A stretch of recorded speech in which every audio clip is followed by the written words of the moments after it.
ഞങ്ങൾ കിളച്ചെടുത്തിട്ടുള്ള മഞ്ഞളുകളെല്ലാം ഇവിടെയായിരുന്നു കൂട്ടിയിട്ടിരുന്നത്. ഏകദേശം എല്ലാ മഞ്ഞളുകളും ക്ലീൻ ചെയ്ത് കഴിഞ്ഞിട്ടുണ്ട്. ഇതുപോലെ കത്തി ഉപയോഗിച്ച് വേരുകളെല്ലാം പൊട്ടിച്ച് മണ്ണെല്ലാം കൊടിഞ്ഞു നീക്കിയാണ് ക്ലീൻ ചെയ്തിട്ടുള്ളത്. ഇങ്ങനെ ക്ലീൻ ചെയ്ത മഞ്ഞളുകൾ ഇതുപോലെ രണ്ടാക്കി കൂട്ടി വെച്ചിട്ടുണ്ട്. ഈ കാണുന്നതെല്ലാം നമുക്ക് ഉണക്കാൻ വേണ്ടിയുള്ളതാണ്. മഞ്ഞൾപ്പൊടി ഉണ്ടാക്കാൻ വേണ്ടി ഉണക്കാനുള്ള മഞ്ഞളുകളാണ് ഈ കൂട്ടിയിട്ടിട്ടുള്ളത്. എല്ലാം ഒരുപോലെ തന്നെയാണ് ക്ലീൻ ചെയ്തിട്ടുള്ളത്. എന്നാൽ ഈ കാണുന്നത് വിത്തിനായി മാറ്റി വെച്ചതാണ്. നല്ല അത്യാവശ്യം വണ്ണമുള്ളതും നല്ല ക്വാളിറ്റി ഉള്ളതും തിരഞ്ഞെടുത്താണ് വിത്തിനായിട്ട് മാറ്റി വെച്ചിട്ടുള്ളത്. ഏകദേശം എല്ലാം ക്ലീൻ ചെയ്ത് കഴിഞ്ഞിട്ടുണ്ട്. ഇതും കൂടെ നമ്മൾ പൊടിക്കാനുള്ളതിലേക്ക് കൂട്ടിയിടുകയാണ്. ഇത്രയും മഞ്ഞളുകൾ പൊടിക്കാനായിട്ട് തന്നെ മാറ്റി വെച്ചിട്ടുണ്ട്. ഇത്രയും നമ്മൾ വിത്തിനായിട്ട് എടുത്തു വെച്ചതാണ്. ഇത് തണുപ്പുള്ള സ്ഥലത്ത് സൂക്ഷിച്ചു വെക്കണം നടുന്നത് വരെ. അപ്പൊ അത് അങ്ങോട്ട് കൊണ്ടുപോവുകയാണ്.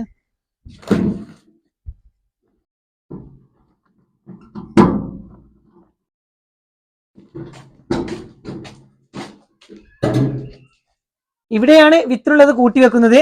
അതിന് മുന്നേ ആയിട്ട് കുറച്ച് പച്ച ചപ്പ് അവിടെ ഇട്ട് വെക്കണം. നമുക്ക് ഏറ്റവും നല്ലത് മാവിന്റെ ഇലയാണ്. മാവെല്ലാം പൂത്തത് കൊണ്ട് കറുകപ്പട്ടയുടെ ചപ്പാണ് വെച്ചു കൊടുക്കുന്നത്. വിത്ത് വെക്കുന്ന സ്ഥലത്ത് ഇതുപോലെ ഒന്ന് ചപ്പിട്ട് വെക്കണം. ഇനി നമ്മൾ വിത്ത് അവിടെ ചെരിഞ്ഞു വെക്കുകയാണ്.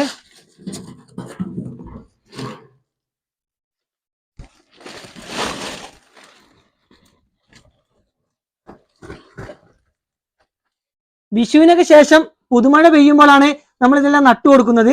അപ്പൊ അതുവരെ ഇതിങ്ങനെ സൂക്ഷിച്ചു വെക്കണം. അപ്പൊ അതിന്റെ മുകൾ ഭാഗത്തായിട്ടും ബാക്കിയുള്ള ചപ്പുകൾ വെച്ചു കൊടുക്കുകയാണ്. നല്ല തണുപ്പ് വേണം ഇതിന്. അതുകൊണ്ടാണ് നമ്മൾ ഇതുപോലെ പച്ച ചപ്പ് വെച്ചു കൊടുക്കുന്നത്. മഞ്ഞൾപ്പൊടിയാക്കാൻ ഇത്രയും മഞ്ഞളുകൾ ഉണക്കിയെടുക്കുന്നത് മറ്റൊരു വീഡിയോയിലൂടെ നിങ്ങളെ കാണിക്കുന്നതാണ്.